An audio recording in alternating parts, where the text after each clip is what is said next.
Assalamualaikum warahmatullahi wabarakatuh. Alhamdulillah Rabbil alamin. Segala puji bagi Allah Jalla Jalaluh. Dialah pencipta alam semesta ini. Dialah pemilik jagat raya ini. Dialah yang mengatur segalanya. Dialah yang menghidupkan kita. Dan dia pula yang akan mematikan kita, kemudian membangkitkan kita kembali. Dialah yang memberikan rizki kepada kita. Burung-burung yang terbang, yang keluar dari sarangnya di pagi hari dalam kondisi lapar, tapi sore hari kayak gini mereka sudah bercengkrama ya. Kita sering dengar suara cuitan mereka, sudah dalam kondisi kenyang. Dzaka Rabbul Alamin. Itu Allah Jalla Jalaluh yang maha kuasa atas segala sesuatu. Wa bihi nasta'in ala umurid dunya waddin. Dan hanya kepada Allah kita meminta pertolongan dalam menghadapi urusan-urusan dunia yang membuat kita capek, lelah, penat menghadapi masalah di dunia ini, walaupun orang itu bergelimang harta. Karena Allah sudah menetapkan hidup di muka bumi ini adalah bala. Yang tersenyum di pagi hari, tertawa di waktu duha, boleh jadi matahari belum terbenam dia sudah menangis. Yang bersenang-senang dia harus tahu ada waktu untuk bersedih. Maka hanya kepada Allah kita meminta pertolongan dalam menghadapi seluruh urusan dunia ini. Menghadapi keluarga, menghadapi anak-anak, menghadapi orang tua, menghadapi mertua, menghadapi menantu, menghadapi pekerjaan, yang sekolah menghadapi sekolah dan gurunya. Capek. Laqad khalaqnal insana fi kabad. Allah sudah buat keputusan, kami telah menciptakan manusia dalam susah payah. Oleh karena itu tatkala Imam Ahmad ditanya, ya Imam mata raha, Imam kapan istirahat gitu loh. Qal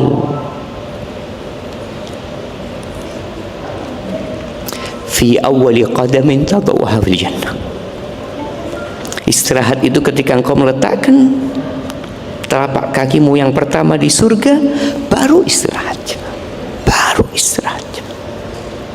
Maka kita meminta pertolongan kepada Allah dalam urusan dunia dan urusan agama.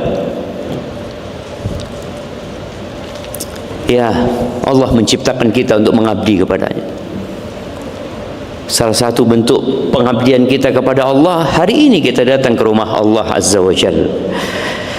Sebagian kita itikaf meninggalkan rumahnya, yang mungkin tidur dengan nyaman di antara tembok-tembok yang dia bangun dan dengan aman. Di sini dia tidur sama dengan yang lainnya. Apalagi panitia itikaf ini kadangkala apa ya bahasanya ya, tega aja. Tega panitia kajian ini, nggak ngerti siapa yang itikaf, ini orang penting, orang nggak penting, pokoknya aturannya sama tadi. Nggak boleh tidur di 3 soft pertama. Kemudian yang tidur harus pakai alas, takut kalau ngiler. Ya karena sebagian kita kalau dikasih tahu antum itu ngiler kalau tidur, nggak percaya dia. Memang pantas dia nggak percaya karena dia tidur. Orang tidur tuh nggak tahu apa-apa. Tapi ternyata bantal dia penuh dengan peta negeri kita tercinta. Baru mungkin itu menjadi bukti ya. Ya, jazakallah khair buat para panitia ya, yang mereka capek lelah demi kita. Tapi ini bentuk salah satu urusan yang melelahkan dalam hidup ini. Urusan agama. Ada banyak perintah Allah Azza wa Jal dan ada larangan-larangan yang harus ditinggalkan. Dan subhanallah, di semua larangan itu mesti hati kita ada kecondongan ke dalam. Karena kalau nggak ada kecondongan, buat apa dilarang? Orang itu nggak mau, sudah gitu, nggak perlu dilarang. Tapi Allah kasih kecondongan itu. Dan di perintah Allah ada keinginan di diri kita untuk tidak melakukannya. Kita diperintahkan untuk bersedekah, jemaah. Dan kita cinta sama fulus itu, jemaah. Siapa di antara antum yang ketika dapat bagian sahur bergembira ya? Dia lihat antrian masih panjang ya, belum tentu dapat mereka. Nah, dan ternyata diumumkan, mohon maaf, bagi yang tidak dapat sahur memang segitu jatahnya. Ana dengar itu, ya Allah, kesian yang sudah ngantri ya, kemudian nggak dapat di dunia aja. Maka Allah perintahkan kita untuk berbagi. Maka nasihat ana nggak ada lagi cerita di masjid kita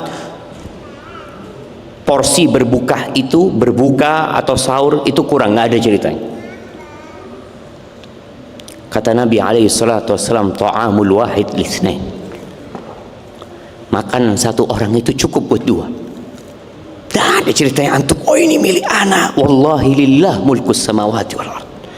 Milik Allah semua sama.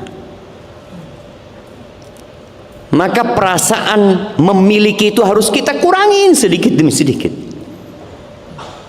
Maka Allah ingatkan ya, wa fi amwalihim haqqum ma'dum, dan di harta mereka ada hak orang lain. Karena kalau kita merasa memiliki, jemaah, kita itu akan jadi bakhil. Maka itu ujian, kita puasa itu urusan agama. Salat, ya, ana merasakan bagaimana sebagai orang tua mendidik anaknya untuk salat. Hadza Yusuf. Ana sering kali ngomong sama Yusuf, Yusuf, waktunya tidur, waktunya main, waktunya sholat. Tapi namanya anak-anaknya main. Waktunya tidur dia main, waktunya sholat tidur. Sampai anak pasang kamera aja mah. Anak sengaja videokan sholatnya dia, supaya dia tahu nih, lihat nih. Wallah yaqul wa'mur ahlaka bis salati wastabir 'alaiha la nas'aluka rizqan nahnu narzuquk wal 'aqibatu littaqwa. Kata Allah, suruh keluargamu mendirikan salat. Suruh. Ini perintah buat orang tua. Mungkin anaknya belum mukallaf. Dia belum wajib salat sebenarnya. Tapi Allah memerintahkan orang tua untuk menyuruh keluarganya, anak-anaknya belajar mendirikan sholat. Dari sejak umur 7 tahun sudah disuruh. Apalagi kalau sudah balik, lebih wajib lagi orang tua memerintahkannya. Wastabir 'alaiha, Allah katakan sabar ekstra menyuruh mereka. Wastabir, bukan wasbir. Itu sabar yang plus, capek jemaah. Yang belum punya anak semoga segera dikasih anak. Sebagian orang yang belum punya anak kepingin punya anak ya. Allah, belum punya anak, nggak tahu kalau punya anak ternyata capek juga ya Allah. Sebagian ibu itu kalau sudah capek ngurusin anaknya, ngomong sama anaknya, nak, kepingin tak lepok nomeneng kok nak, kepingin dimasukkan lagi nih anaknya ya mak, karena capek. Nah, hadhil hayat. Maka minta tolong sama Allah. Allah katakan la nas'aluka rizqa, kami nggak minta rezeki sama kamu. Orang itu kerja bukan untuk ngasih sama Allah, nggak ada setoran sama Allah, nggak ada. Loh, kita suruh zakat, kita suruh berbagi, itu buat engkau sendiri, buat Allah nggak ada sama sekali jemaah. Allah Azza wa Jalla dalam hadis qudsi mengatakan, ya ibadi, innakum lan tablughu naf'i fatanfa'uni wa lan tablughu durri fatadurruni. Wahai hamba-hambaku, kalian tidak akan pernah bisa memberikan manfaat kepada aku, nggak akan pernah. La dengan sholat kita, la dengan sedekah kita, la dengan haji kita, tidak pula dengan jihad kita yang nggak bakalan kita ngasih manfaat Allah. Dan kalian juga tidak akan pernah dapat memberikan bahaya kepada aku, tidak dengan kesyirikan, tidak dengan kekufuran. Lah, Allah nggak butuh dengan ibadah kita. Makanya Allah katakan, faman syaa falyu'min wa man syaa falyakfur. Yang mau beriman monggo, yang mau kafir silahkan, yang mau sholat silahkan, yang mau puasa silahkan. Nggak puasa nggak akan membahayakan Allah sama sekali. Maka kepada Allah kita meminta pertolongan dalam menghadapi urusan dunia dan urusan agama kita. Minta tolong jemaah. Kalau antum sedang berat ya untuk sholat malam, berat untuk puasa, minta tolong sama Allah. Katakan, Allahumma a'inni ala zikrika wa syukrika wa husni ibadatik. Ya Allah, tolongin aku ya Allah. Bantulah aku ya Allah, agar aku bisa mengingatmu ya Allah, agar aku bisa bersyukur atas nikmat yang kau berikan, agar aku kena ibadahnya ya Allah. Wallahi sebagian kita ibadahnya belum benar ya. Ya dia sudah merasa beribadah, belum benar ibadahnya. Maka perlu kita minta tolong sama Allah Subhanahu wa taala. Makanya kalau lagi azan dikumandangkan, dengarkan tuh azan. Ulangin yang diucapkan oleh muadzin. Ketika dia mengatakan Allahu Akbar, katakan Allahu Akbar, Allahu Akbar. Ketika dia mengatakan asyhadu an la ilaha illallah, katakan wa ana asyhadu an la ilaha illallah. Ketika dia mengatakan asyhadu anna Muhammadar Rasulullah, wa ana asyhad, aku juga bersaksi. Dan tatkala dia mengatakan hayya 'alas shalah, kita enggak ngulangin ucapan itu ya. Ketika dia mengatakan hayya 'alal falah, kita tidak ngulangin ucapan itu. Kita mengatakan la haula wala quwwata illa billah. Karena tanpa bantuan Allah tidak bisa jemaah. Antum nggak akan bisa iktikaf, antum nggak akan bisa datang ke masjid sekarang ini, nggak bakal antum bisa datang. Antum nggak akan bisa duduk menyimak tanpa bantuan Allah Azza wa Jalla. Allahumma salli wa sallim ala abdika wa rasulika Sayyidina wa maulana Muhammadin wa ala alihi wa ashabihi ajma'in. Ya Allah, semoga salawat dan salam, berkah dan nikmat senantiasa Engkau curahkan untuk hamba kekasih-Mu, untuk baginda Nabi kita Muhammad alaihi salatu wassalam, untuk keluarga beliau, untuk istri-istri beliau, untuk putra-putri beliau, dan untuk seluruh sahabat Nabi. Semoga Allah meridhai kita bersama mereka. Amma ba'd. Berapa banyak sujud kita di bulan Ramadan ini? Berapa banyak langkah kita ke rumah Allah di bulan Ramadan ini yang nggak pernah kita lakukan di luar Ramadan? Berapa banyak huruf-huruf Al-Quran yang kita baca, yang kata Nabi alaihi salatu wassalam, man qara'a harfan min kitabillah, barang siapa yang membaca satu huruf dari kitabullah ini, dia akan dapat satu kebaikan. Wal hasanatu bi asyri amsalha, dan Allah lipat gandakan jadi 10 kali lipat. Sebagian kita mungkin sudah hatam 1 kali. Kalau dia mau hitung berapa pahala yang dia dapatkan, sebagian mungkin baru setengahnya, atau sebagian 3 kali, ada sebagian 5 kali. Banyak pahalanya. Nah, banyak kalau mau hitung-hitung pahala sama Allah Subhanahu wa taala. Belum lagi yang sedekah. Sebagian kita tiap hari ngasih takjil ke masjid 100 orang. Bicara 100 orang jemaah, man fattara sha'iman falahu mithlu ajri. Kata Nabi alaihi salatu wasallam, barang siapa yang memberikan buka kepada orang puasa, dia dapat pahala seperti pahala orang yang puasa itu jemaah. Bayangin kalau tiap hari dia 100 orang, sudah 2.500 orang sampai hari ini, dia dapat pahala tuh orang. Allahu Akbar. Bagaimana dengan yang 1.000 orang dia kasih? Bagaimana dengan lebih dari itu? Yang sholat, man shallal isya fil jamaah kutibat lahu qiyamu nisfil lail. Barang siapa yang sholat isya berjamaah, dia dihitung qiyam separuh malam. Wa man shallal fajr fi jamaah kutibat lahu lailah, ay kutibat lahu qiyamul lailah. Barang siapa yang sholat subuh berjamaah, dihitung dia qiyamul lail semalam itu ya. Semalam dia sholat malam. Kemudian man shalla ma'al imam hatta yansarif. Barang siapa yang sholat bersama imam, sholat tarawih sama imam sampai selesai, ditulis sholat satu malam dia. Padahal imamnya sholat cuma sampai 8:30. Tapi Allah karim jemaah, ditulis pahala buat dia sholat semalam. Bayangin ya, dia sholat semalam tambah sholat subuh dan isya semalam, dia dihitung sholat 2 malam ya. Hadza rahmatullah. Kemudian yang umroh Ramadan, bicara pahala kita ya. Yang umroh Ramadan ini kata Nabi SAW, ta'dilu hajjah. Umroh di bulan Ramadan itu sebanding dengan haji. Dan bicara haji, al-hajjul mabrur laisa lahu jazaa'un illa al-jannah.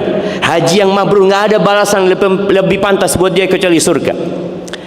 Dan Nabi juga menyatakan alaihi salatu wassalam, man hajja falam yarfuth walam yafsuq raja' ka yaum waladathu ummuh. Barang siapa yang berangkat haji kemudian dia tidak mengucapkan ucapan yang kotor, dia juga tidak berbuat dosa, berbuat maksiat, maka dia pulang seperti bayi yang baru lahir jemaah. Gimana kalau umroh Ramadan itu seperti haji bersama Rasul sallallahu alaihi wasallam? Allahu akbar jemaah. Banyak sekali pahalanya. Tapi yang jadi pertanyaan, apakah ibadah kita diterima? Apakah sholat kita, berdiri kita yang capek melawan kantuk itu diterima? Karena semua pahala tadi yang disebutkan itu kalau diterima. Karena ada orang yang puasa, ada orang yang sholat malam, kata Nabi SAW, rubba sa'imin hadduhu min siyamihil ju' wal atash wa rubba qa'imin hadduhu min qiyamihis sahar. Berapa banyak orang yang puasa tapi nggak dapat pahala kecuali lapar dan haus, nggak ada pahalanya. Yang pahala puasa itu khusus Allah yang akan kasih, nggak ada pahala buat dia. Bahkan dia hanya mendapatkan lapar dan haus. Berapa banyak orang yang sholat malam, dia hanya mendapatkan capek begadang. Bas, pulang taraweh, pulang sholat malam, nggak dapat pahala. Maka kita perlu di akhir Ramadan ini untuk bermuhasabah. Jangan-jangan tidak diterima lagi saja. Ahibati fillah, di surat Al-Mu'minun, surat Al-Mu'minun ini dimulai dengan qad aflahal mu'minun. Suratnya orang-orang yang beriman. Allah menyebutkan telah beruntung orang-orang yang beriman. Allah sebutkan sifat-sifat mereka jamaah, panjang sekali jamaah. Di ayat 57 sampai 60 Allah Azza wa Jalla menyebutkan di antara kriteria mereka, kriteria tambahan ini jemaah. Innal ladzina hum min khasyati rabbihim musyfiqun. Mereka adalah orang-orang yang sangat takut sama Allah jemaah. Dia tahu dengan kebesaran Allah. Dia tahu, Allah tahu ketika dia berbuat dosa. Allah ngelihat dosa dia satu persatu. Dia tahu bahwa dia berbuat dosa dengan nikmat yang Allah berikan. Iya, dia nggak akan bisa berbuat dosa kecuali dengan nikmat yang Allah berikan. Itu nikmat Allah turun, dosa kita diangkat. Jadi orang beriman itu takut sama Allah. Dia sangat cemas ya. Walladzina hum biayati rabbihim yu'minun. Dia beriman dengan ayat-ayat Allah, dengan tanda-tanda kebesaran Allah, beriman dengan tanda-tanda yang diciptakan Allah, dengan tanda-tanda yang Allah turunkan, firman-Nya Al-Qur'anul Azim. Dia percaya. Maka kita ini ketika bulan Ramadan, kalau kita baca Quran sama artinya, kita akan lewat tuh ayat-ayat yang membuat kita takut, ayat-ayat yang membuat kita semakin yakin sama Allah Subhanahu wa ta'ala. Kemudian Allah katakan walladzina hum bi rabbihim la yusyrikun. Mereka tidak menyekutukan Allah dengan sesuatu apapun. Benar-benar hatinya bergantung sama Allah, bersandar sama Allah. Dia tidak minta kecuali sama Allah. Dia tidak bertawakal kecuali kepada Allah Azza wa Jalla. Dia ikhlas dalam beramal. Lalu Allah katakan walladzina yu'tuna ma atau wa qulubuhum wajilatun annahum ila rabbihim raji'un. Mereka adalah orang-orang yang terus memberi apa yang bisa mereka beri. Wa qulubuhum wajilah, dan hati mereka takut. Ini orang sudah baik takut. Annahum ila rabbihim raji'un. Kenapa kok mereka takut? Mereka yakin akan kembali kepada Allah. Jemaah rahimakumullah, kata Nabi alaihi salatu wassalam, ma minkum min ahadin illa sayukallimuhu rabbuhu laisa bainahu wa bainahu turjuman. Tidak ada satupun di antara kalian kecuali akan berbicara sama Allah. Allah akan ngajak ngomong tanpa ada penerjemah. Gak ada jemaah. Allah tahu kita beramal ikhlas atau tidak. Kita ingat dengan hadis 3 orang yang menjadi koreknya api neraka. Allah ngomong sama dia. Saya ngomong tuh sama tuh ustaz, sama tuh orang yang hafal Quran. Didatangkan orang ini, ditanyakan tentang nikmat-nikmat yang Allah berikan kepada dia. Lalu orang ini mengatakan, iya ya Allah, itu semua nikmat Engkau berikan kepada aku. Fama amilta biha. Kau pakai buat apa tuh nikmat? Kata orang ini, ta'allamtu fika wa 'allamtu an-nas wa qara'tu fika al-Qur'an. Dengan nikmat yang Kau berikan, aku belajar ya Allah, aku ngaji, aku datang ke kajian, aku menuntut ilmu, aku menghafalkan Al-Quran untuk mendapatkan keridhaan-Mu ya Allah. Aku ajarkan ilmu kepada manusia untuk mendapatkan keridhaan-Mu ya Allah. Apa kata Allah? Kadzabta, bohong kau, bohong kau. Innama ta'allamta liyuqala alim wa qara'ta liyuqala qari. Engkau selama ini belajar hanya untuk mendapatkan gelar alim ulama, ustaz, dai, kiai. Engkau belajar untuk itu. Dan engkau menghafal Al-Quran hanya untuk mendapatkan gelaran Al-Qari. Fulan hafal Quran, fulan suaranya bagus kok jadi imam, waqad qil. Dan engkau sudah dapatkan itu, selesai udah. Makanya kenapa tuh orang-orang yang berbuat baik takut? Karena tahu Allah tahu dengan apa yang dia lakukan dan untuk siapa dia berbuat. Kemudian bagaimana orang yang mati syahid, bagaimana orang yang dermawan ya. Ternyata semuanya bukan karena Allah Subhanahu wa taala. Jamaah rahimakumullah. Al-Hasan Al-Basri dia menyebutkan tentang bagaimana orang beriman. Hasan mengatakan, innal mu'min jama'a ihsanan wa syafaqah.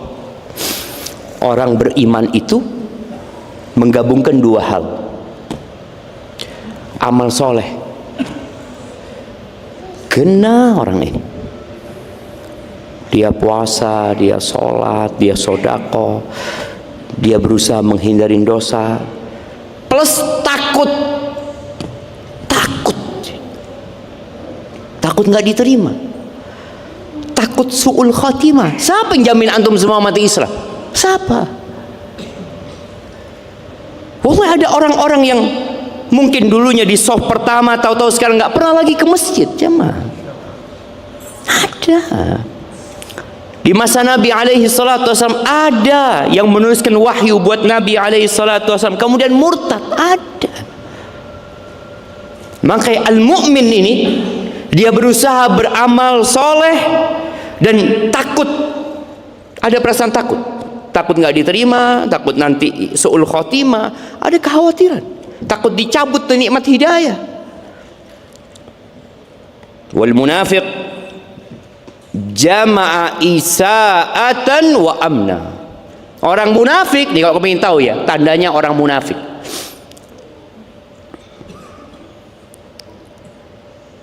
kira-kira ada nggak munafik di masjid kita ini? Coba antum toleh kanan kiri, coba lihat apa ini fulan munafik ya, nggak tahu gitu. Tapi di masa Nabi SAW ada.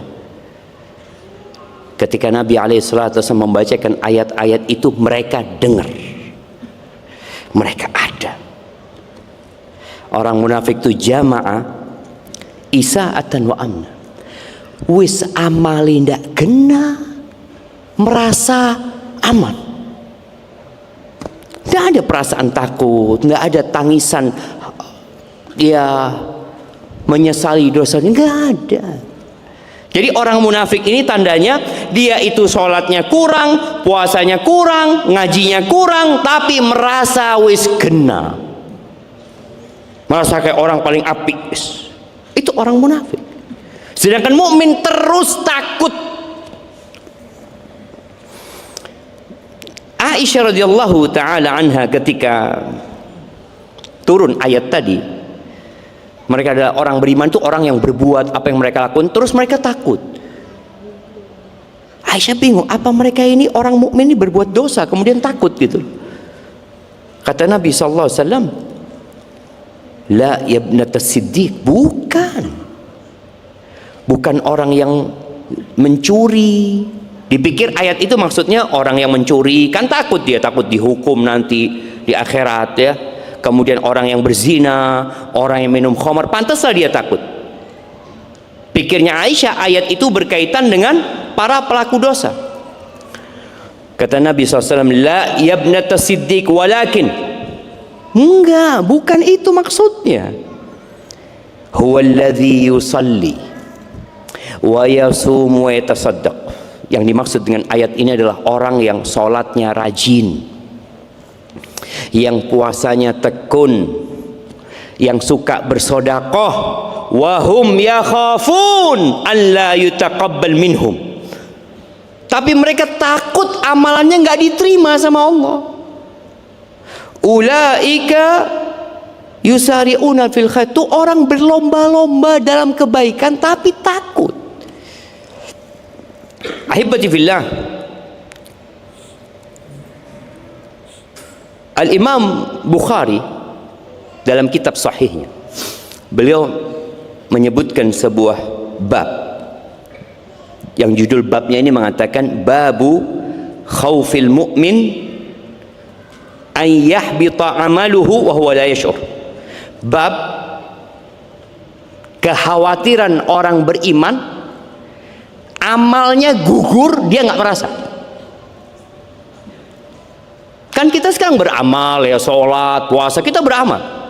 Orang mukmin itu perlu takut, jangan-jangan nanti di hari kiamat tatkala kita sudah berpikir ada banyak amalan dalam catatan kita, ternyata gugur semua, batal amalan itu, jemaah, nggak diterima sama Allah Azza wa Jalla. Atau ada perbuatan yang menyebabkan amalan itu gugur. Wa qala Ibrahim At-Taimi mengatakan, ma aradtu qawli ala amali illa khasyitu an akuna mukadziban. Aku nggak pernah mencocokkan ucapanku dengan perbuatanku.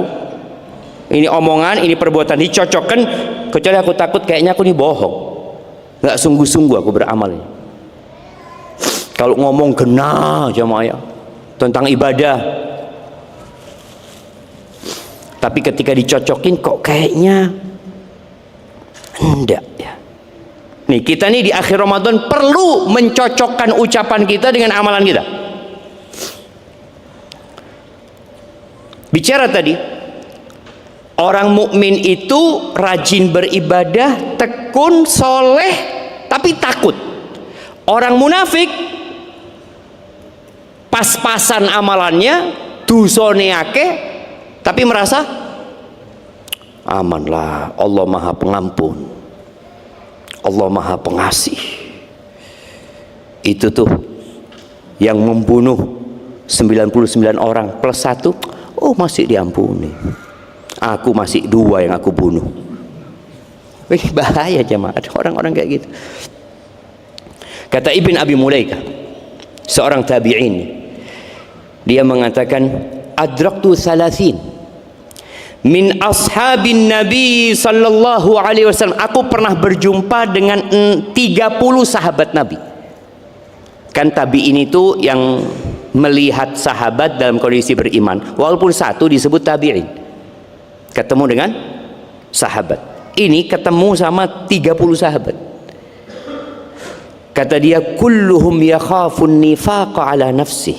Semuanya takut dirinya munafik. 30 sahabat Nabi itu takut dirinya munafik.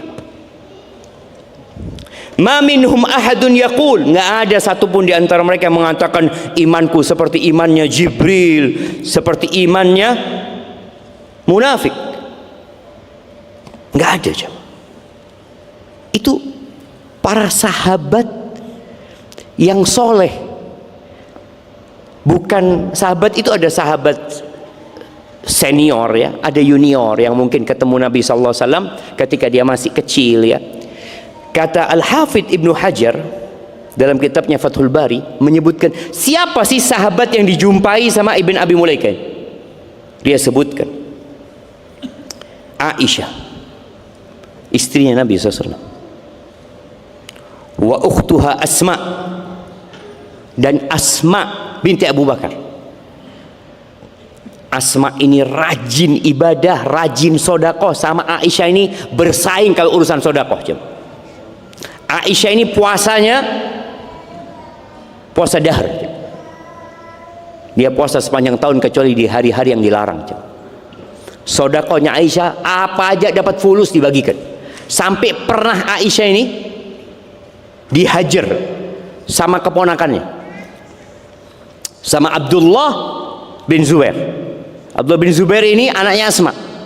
Karena dilihat bibinya ini kalau punya fulus pokoknya habis, dihabisin buat sedekah. Ada Aisyah radhiyallahu anha, kemudian Ummu Salamah yang dijumpain oleh Ibn Abi Mulaikah, kemudian Abdullah bin Umar, Abdullah bin Amr ibn As, kemudian Abdullah bin Abbas radhiyallahu anhum. Siapa lagi? Abdullah bin Zubair. 4 sahabat yang namanya Abdullah. Jadi antum itu kalau ngasih nama anak jangan mikir cari nama yang tidak ada di Jember. Ya apa ya? Sudah banyak Abdullah, Ustaz. Ya tidak apa-apa. Untuk membedakan kasih nama bapaknya, selesai. Abdullah bin Umar, Abdullah bin Abbas, Abdullah bin Zubair, Abdullah bin Amr, ada Abdullah bin Mas'ud, sahabat Nabi. Kemudian dia berjumpa dengan Abu Hurairah. 4 Abdullah ini semua meriwayatkan hadis banyak. Tambah lagi Abu Hurairah yang meriwayatkan hadis hampir 5.000 hadis Nabi SAW. Kemudian Uqbah bin Harith, Miswar bin Makhrama, Ali bin Abi Talib, ketemu sama Ali bin Abi Talib. Ibn Abi Mulaikah berjumpa dengan Sa'ad bin Abi Waqqas. Tuh orang-orang dijamin masuk surga.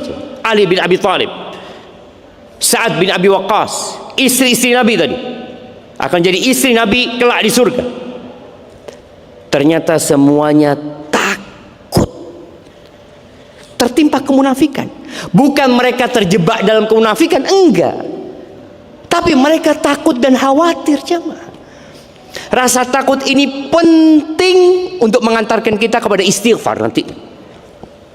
Ahibati billah, kalau kita lihat Abu Bakar Abu Bakar ini jamin masuk surga. Bahkan Nabi SAW mengatakan, anta atiqullah fil ard, engkau yang dibebaskan sama Allah dari api neraka. Abu Bakar. Tapi ketika dia mau mati atau ketika dia sedang sendiri, Abu Bakar itu kadang-kala pegang lidahnya. Dia mengatakan, hadzal ladzi awradanil mawarid, kata dia. Ini nih lidahku ini yang akan memasukkan aku ke tempat-tempat kebinasaan, kata dia. Bahkan ketika dia mau meninggal dunia mengatakan, ya laitani uqdim ala rabbi kifafan lali wala alayya. Aku berharap kalau aku ketemu sama Allah itu impas, kata dia. Tidak dosa dan tidak pahala, nggak apa-apa sudah.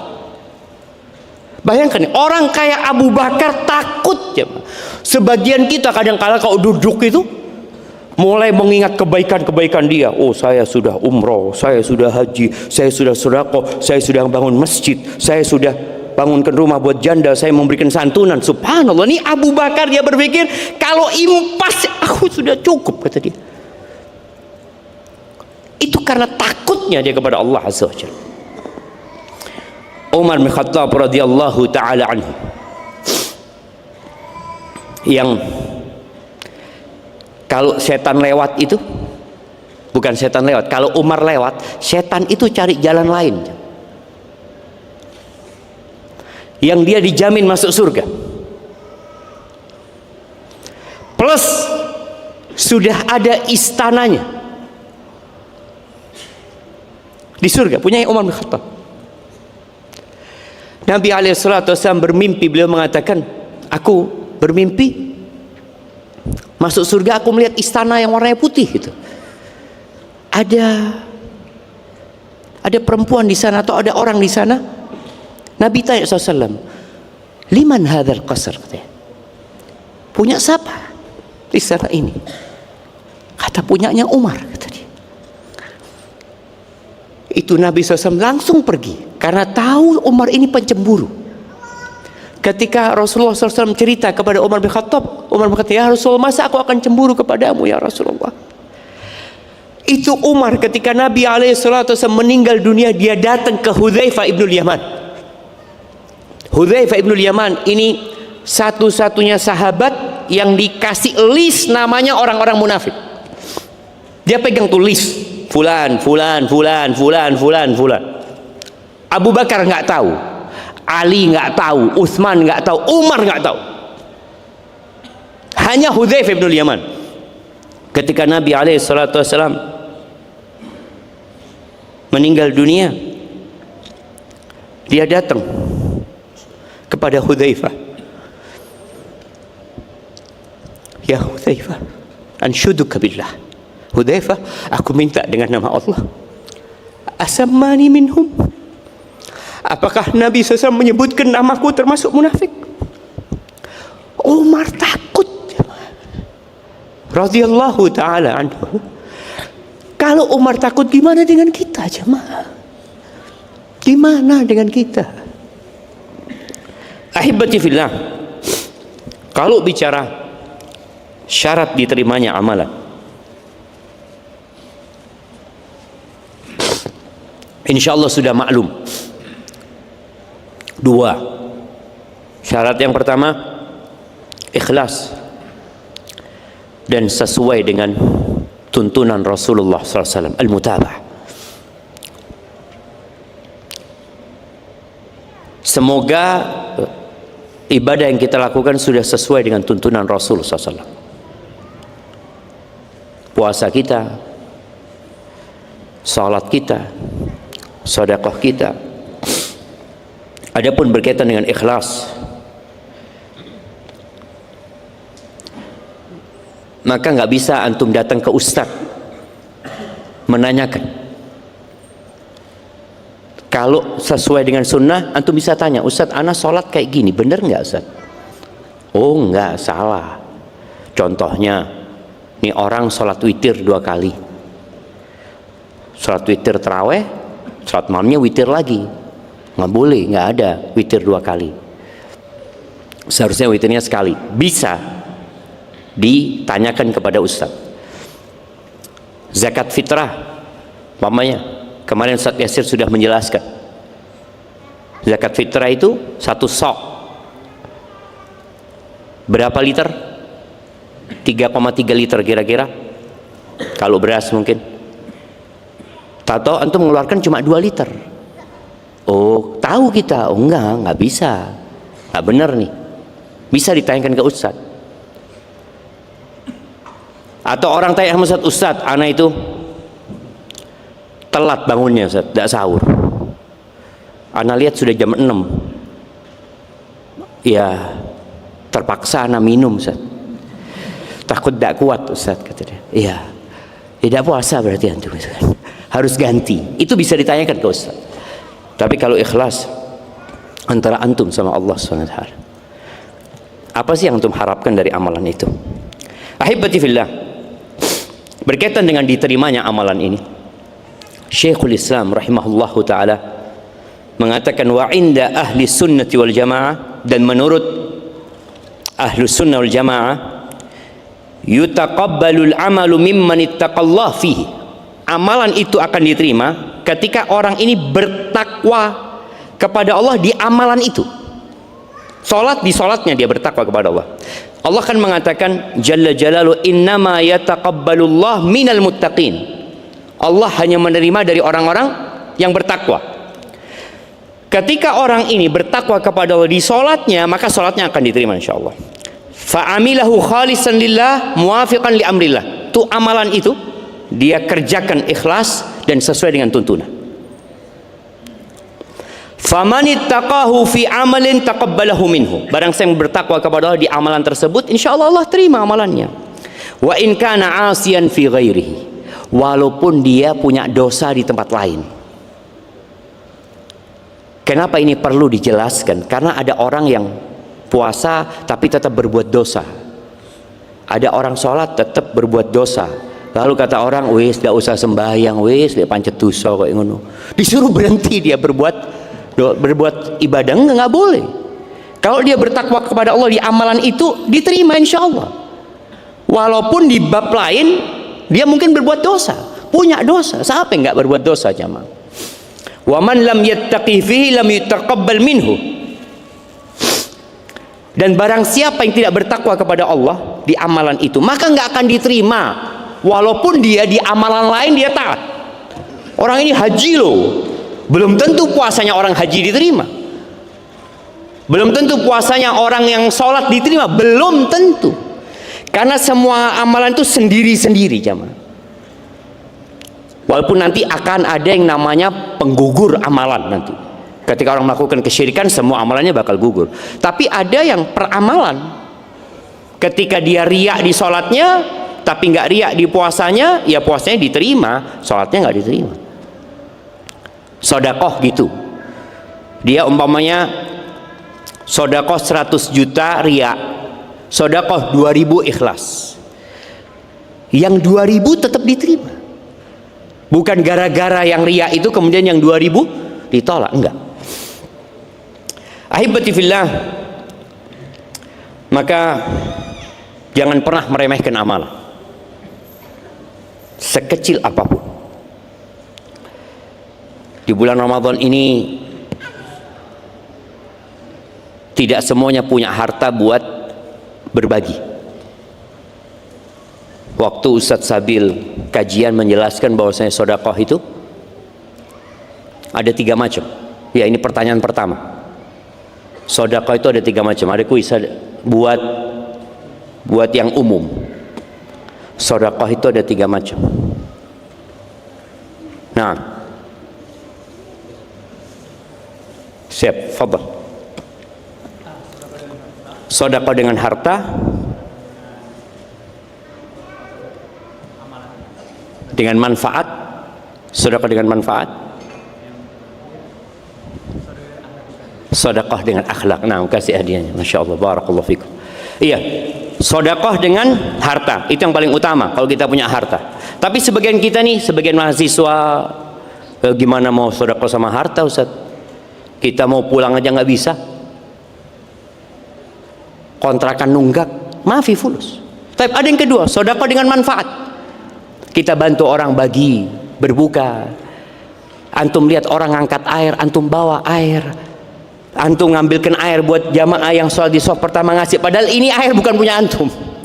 Antum cuma manfaat mengambilkan. Itu sedekah. Kemudian yang ketiga, sedekah dengan akhlakul karimah. Di antaranya senyum. Kata Nabi SAW, tabassumuka fi wajhi akhika sedekah. Senyummu kepada saudaramu sedekah.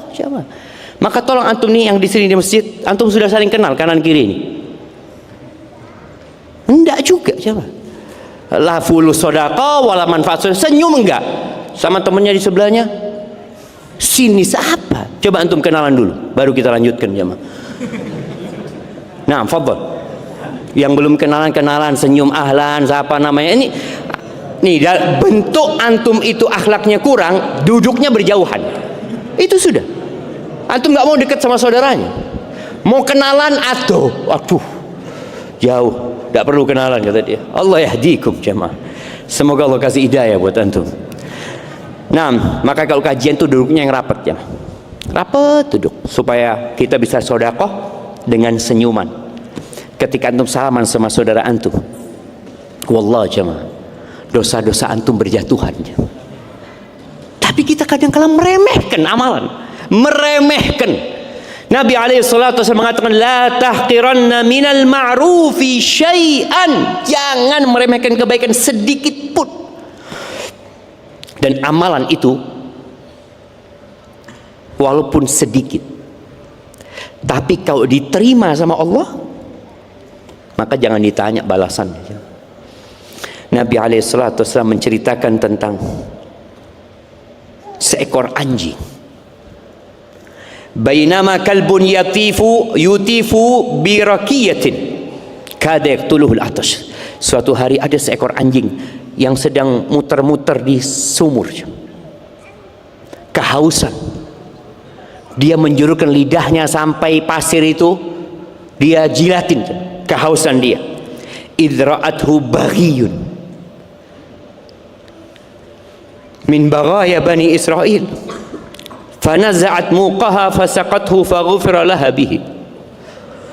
Pelacur jemaah, ngelihat tuh anjing kehausan, pelacur, bukan imam sholat, bukan ustadz, bukan orang yang rajin ibadah, pelacur. Dari pelacur Bani Israel, kesian dia sama tuh anjing. Dia masuk ke sumur, dia lepas itu khufnya atau sepatunya, dia bawa tuh air jemaah, dia gigit. Kemudian dia naik ke atas, dia berikan kepada itu anjing, diampuni dosanya. Pelacur masuk surga aja. Amalan itu kalau diterima jangan ditanya. Allah itu syakur. Allah itu membalas dengan perbuatan kecil dengan balasan yang banyak sekali. Kemudian di hadis riwayat Muslim, cerita seorang laki-laki, kata Nabi sallallahu alaihi wasallam, raaitu rajulan yataqallabu fil jannah. Aku melihat seorang laki-laki, dia bergelimangan atau muter-muter di surga Allah Subhanahu wa taala, fi syajaratin qata'aha min dhahri tariq. Gara-gara dia motong pohon di jalan. Kadang-kadang ada pohon yang ganggu di jalan ya, orang ketika lewat mobilnya kena atau ganggu di jalan, dia potong tuh pohon, masuk surga jemaah. Tuh, jangan pernah meremehkan perbuatan. Mungkin sebagian antum nggak punya fulus untuk sedekah, antum lihat tuh sandal yang berantakan, antum rapikan jemaah. Orang itu keluar langsung pakai sandal. Ini mungkin remeh jemaah, tapi kalau diterima sama Allah, surga nunggu jemaah. Ahibati fillah, ya, di antara yang menyebabkan amalan itu tidak diterima, tentunya syirik ya, yang menggugurkan semua amalan. Kemudian dia beribadah tidak sesuai dengan syariat Allah Subhanahu wa taala. Adapun penyebab amalan itu diterima, yang pertama doa. Di akhir-akhir Ramadan ini antum perbanyak baca doa juga. Rabbana taqabbal minna innaka antas samiul alim. Ya Allah, terimalah dari kami ya Allah. Sesungguhnya Engkau Maha mendengar dan Maha mengetahui. Oleh karena itu nanti Idul Fitri orang saling mengucapkan selamat apa? Taqabbalallahu minna wa minkum. Semoga diterima. Karena wallahu a'lam diterima atau tidak kita nggak tahu. Ya udah kita minta, kita doa. Kemudian yang kedua, tumbuhkan rasa takut. Yang tadi kita bahas. Takut amalan kita tidak diterima karena banyak kekurangan. Ada salah satu sahabat Nabi yang disebut Khatibun Nabi SAW, oratornya Nabi Muhammad SAW. Nah, ini buat mahasiswa. Siapa oratornya Nabi SAW? Syairnya Nabi Hasan bin Thabit. Nah, oratornya Nabi SAW siapa? Jadi kadangkala jamaah, delegasi-delegasi bangsa Arab itu datang ke Madinah ya. Mereka itu nantang, bawa orator, bawa penyair. Nanti penyair mereka mengucapkan syair, lalu oratornya ceramah ya. Lalu Nabi SAW panggil oratornya Nabi SAW. Dipanggil penyairnya Nabi SAW. Kata mereka, nggak ada apa-apa orator kita sama penyair kita dengan mereka semuanya. Nah, siapa oratornya Nabi SAW? Nah,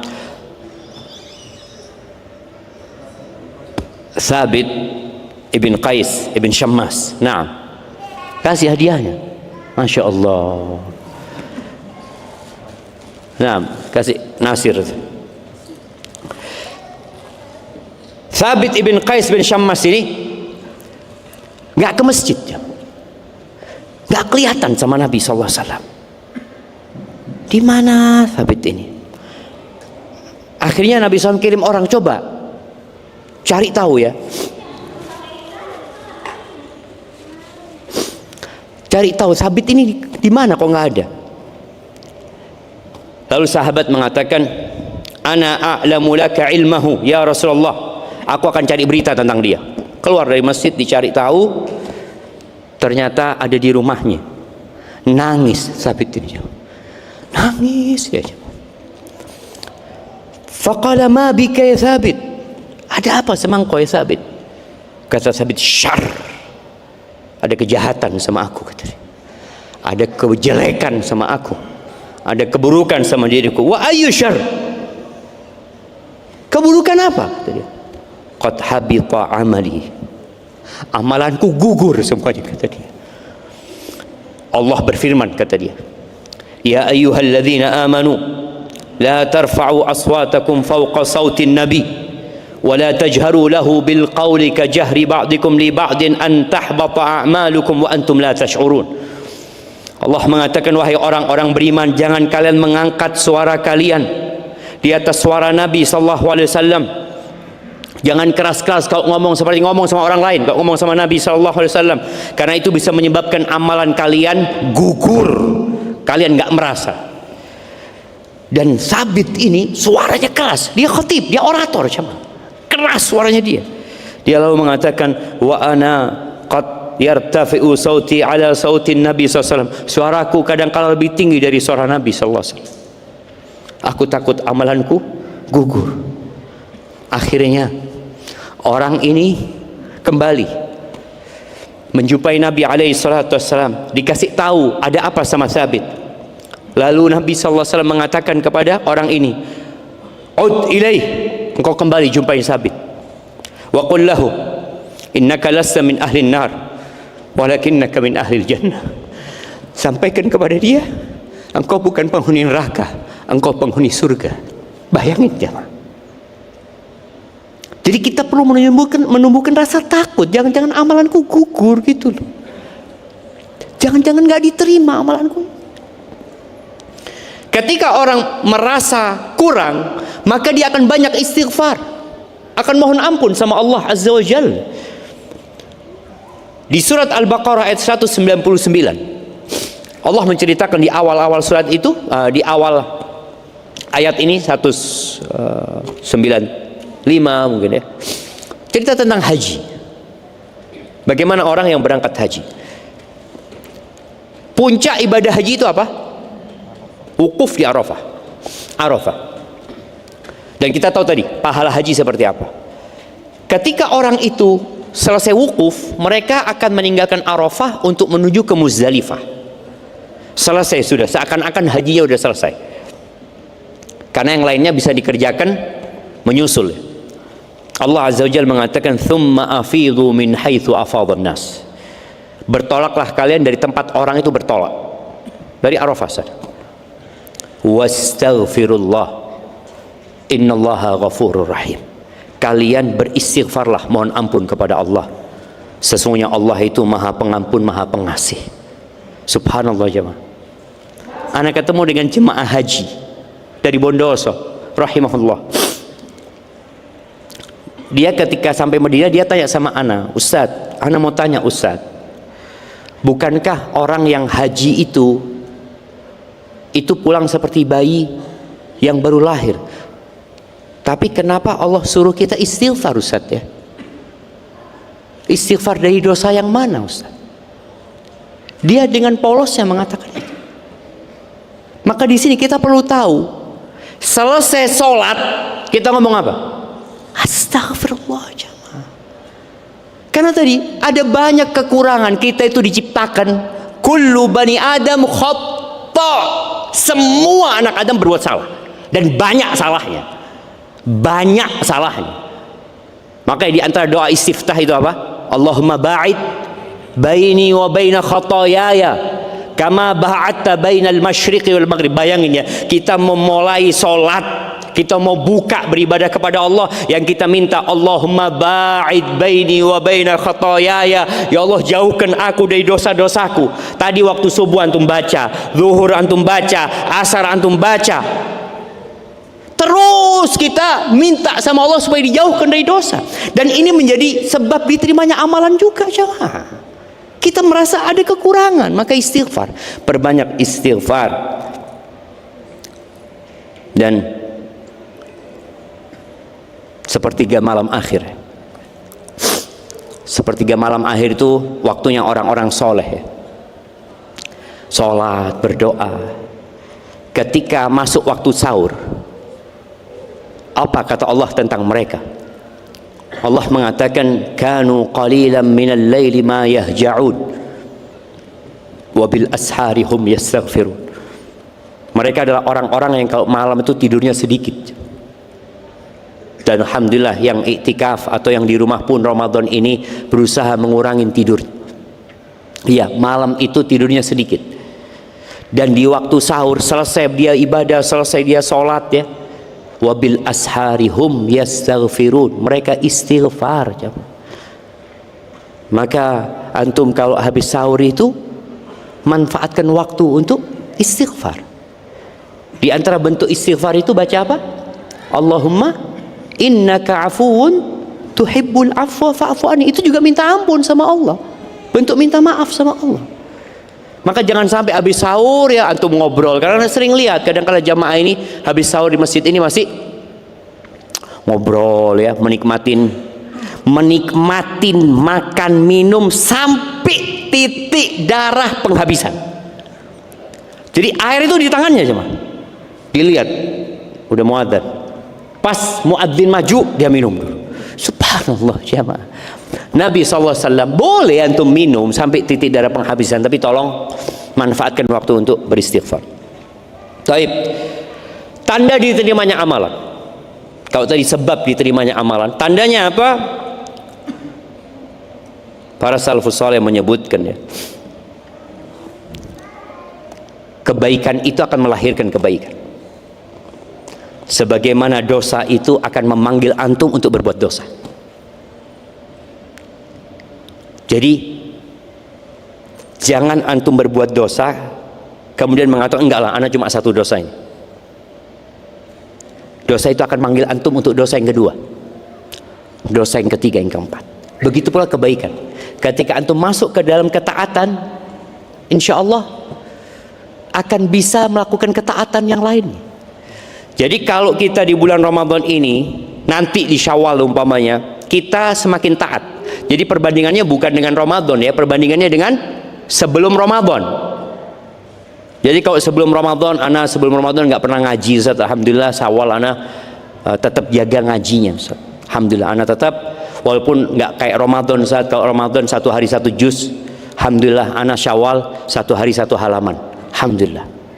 Sebelum Ramadan dia nggak pernah baca Quran. Ini 1 hari 1 halaman. Atau dia mengatakan, alhamdulillah Ustaz, ana sebelumnya nggak pernah baca Quran sama sekali, Ustaz. Setelah Ramadan ana baca tiap hari 1 ayat, Ustaz. Alhamdulillah, ada perubahan menuju lebih baik. Yang nggak pernah sholat sunnah jadi sholat sunnah, yang biasanya telat ke masjid jadi nggak telat ke masjid, itu menjadi tanda kebaikan. Karena kata Nabi SAW, alaikum bis sidqi fa inna sidqa yahdi ilal bir. Kalian hendaklah jujur, kata Nabi SAW, karena kejujuran itu mengantarkan kepada kebaikan. Jadi kalau antum jujur, lanjutannya itu indah nanti jalannya.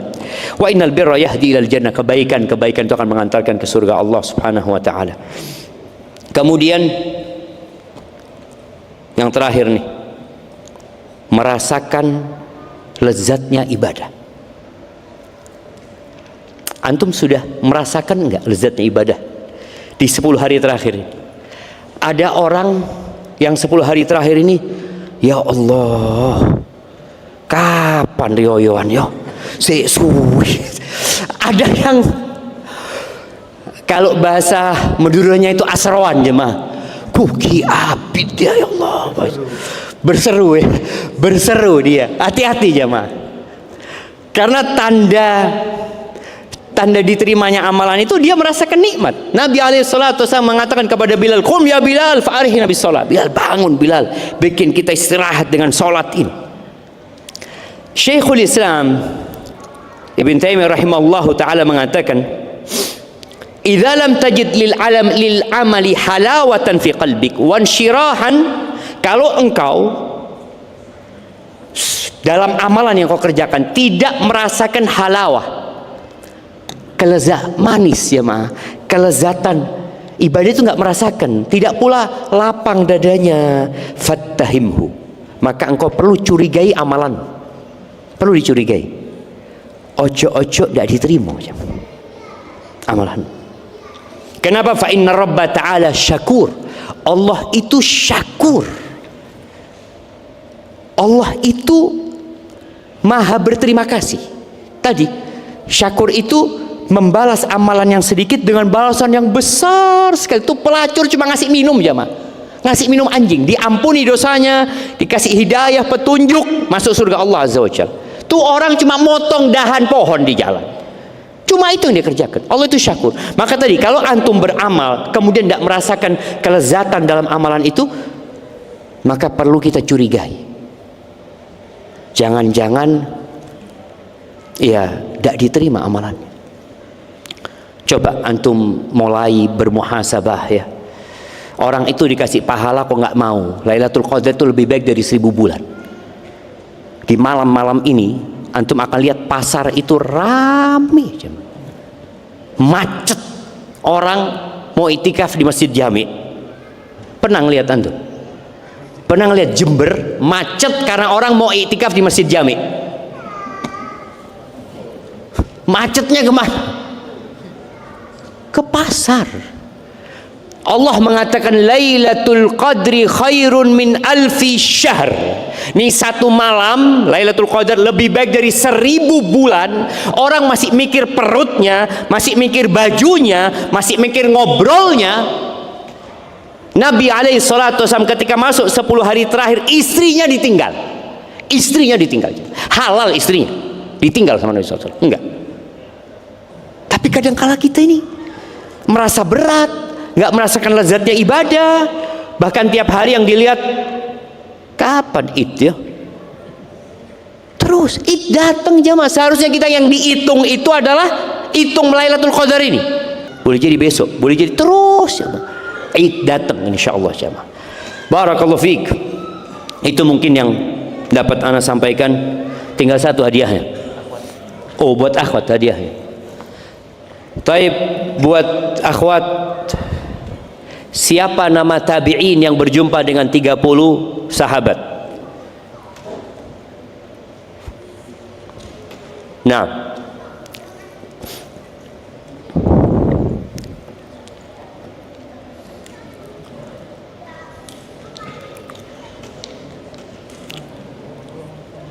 iya, ada yang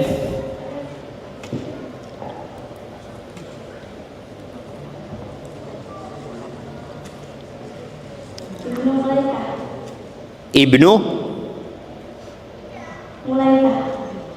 iya nggak apa-apa sudah. Ibnu Abi Mulaikah, Abdullah bin Abi Mulaikah ya. Barakallahu fiik. Baik. Jamaah, itu yang dapat saya sampaikan, kurang lebihnya mohon maaf. Sebentar lagi antum akan berbuka, tolong manfaatkan waktu yang sedikit ini untuk memperbanyak doa. Kadang-kala orang sambil berbuka nunggu adzan ngobrol ya, padahal orang yang puasa itu punya doa mustajab pula ketika sedang berbuka. Hadza wa sallallahu ala nabiyyina Muhammadin wa ala alihi washabbihi wasallam. Assalamualaikum warahmatullahi wabarakatuh.